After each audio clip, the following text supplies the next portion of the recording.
Banyak situs cagar budaya peninggalan Kerajaan Majapahit yang tersebar di Kecamatan Trowulan. Salah satunya adalah Kolam Segaran yang berada di desa atau Kecamatan Trowulan, Kabupaten Mojokerto. Bangunan berbentuk kolam besar itu merupakan salah satu tempat yang disucikan oleh masyarakat Majapahit.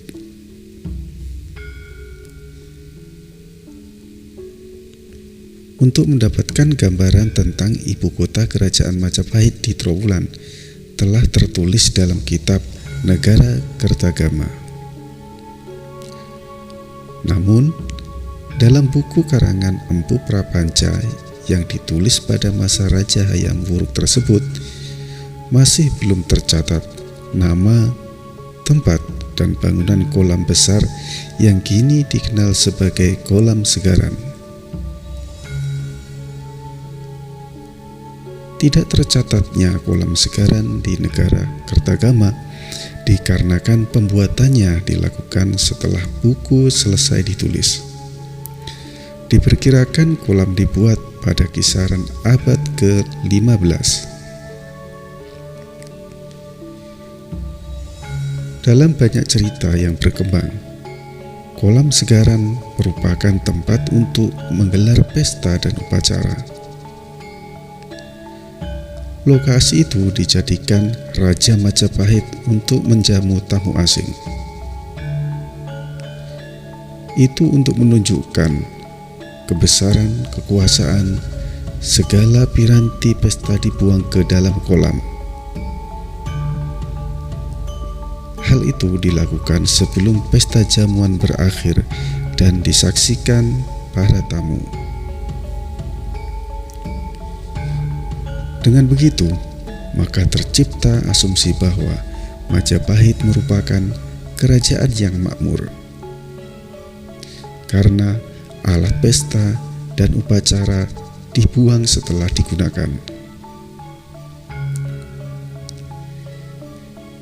Selain itu, kolam besar itu juga dipakai untuk upacara keagamaan. Kolam berukuran sekitar 375 kali 175 meter dan memiliki kedalaman 3 meter. Dibangun untuk mengatasi kurangnya debit air di jobong atau di sumur-sumur penduduk.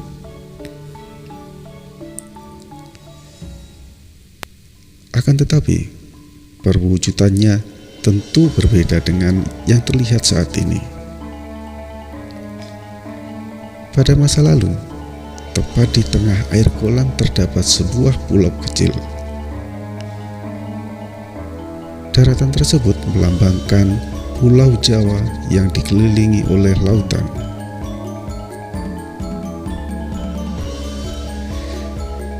Pulau kecil itu digunakan untuk menggelar ritual harian, bulanan, dan tahunan. Tempat tersebut dinamakan Jambu Dwipa yang dilengkapi bangunan suci. Hampir di setiap hari tidak pernah sepi aktivitas keagamaan. Jambu Dwipa diibaratkan sebagai pulau Jawa yang dimitoskan dibuat oleh dewa dari potongan puncak Gunung Mahameru. Penduduk juga mengambil airnya yang dikategorikan air suci. Sebagai bangunan suci, Posisi Jambudvipa berada di pusat 8 arah mata angin atau Astadikpalaka. Hal itu dikarenakan kolam tersebut ditempatkan sebagai titik tengah aktivitas sosial kota raja di Trowulan. Secara fungsi, kolam itu termasuk sebagai kolam besar yang dilengkapi fasilitas pendukung yang disusikan. Saat ditemukan, kolam yang belum diketahui namanya itu lalu disebut sebagai kolam segaran. Kondisinya sudah mengalami sedimentasi. Tanah yang mendangkalkan kolam itu sebagian besar diakibatkan dari serangkaian bencana banjir dan letusan gunung. Karena itu, dilakukan pengerukan agar tampak fisiknya sebagai sebuah kolam. Saat pengerukan itulah Pulau Jambudvipa ikut diangkut. Maka pulau suci itu hilang permanen.